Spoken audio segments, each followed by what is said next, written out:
अगर हिंदुस्तान की लोकसभा में अगर आपके 10 से 15 एमपी होते, सोचो, तस्वुर की दुनिया में आपको लेकर जा रहा हूं, अगर 10 से 15 मुस्लिम एमपी होते तो हिंदुस्तान की पार्लियामेंट में एक असदुद्दीन ओवैसी अकेला महसूस नहीं करता अपने आप को। मैं अकेला महसूस नहीं करता, यकीनन अकेला महसूस किया मैं। सुनो भाई, सुनो, नारेबाद में सुनो, क्यों अकेला महसूस किया मैं? सबके पास जाकर समझा रहा था, हर एक के पास गया, और खुदा की कसम मुझे जिंदगी में कभी इतना अकेलापन महसूस नहीं हुआ।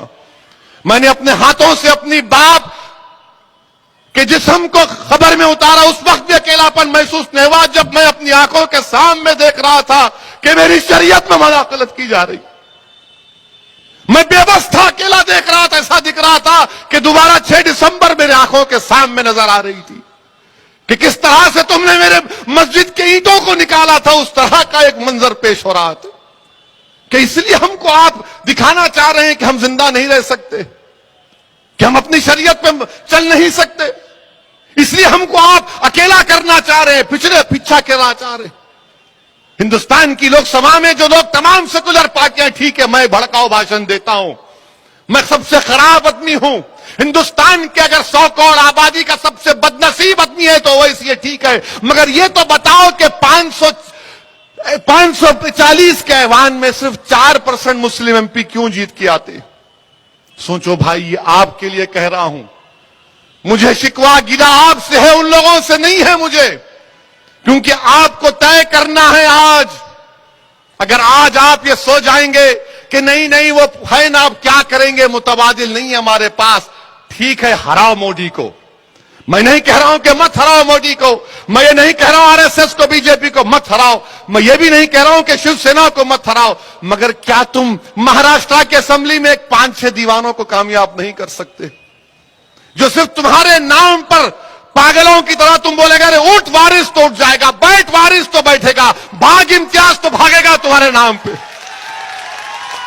बताओ मेरे भाई, कौन है तुम्हारा फिर जिन पर आपने भरोसा किया? वो क्या किए, क्या किए? लोकसभा की उस बहस के रिकॉर्ड को उठाकर पढ़ लो आप, हर एक की बहस आपके सामने है, किसी का नाम लेना नहीं चाहता, मगर सब डर रहे हैं, सब डर रहे हैं कि इलेक्शन में जीतना है, हमको हिंदू वोट नहीं मिलेगा, यही हकीकत है ना।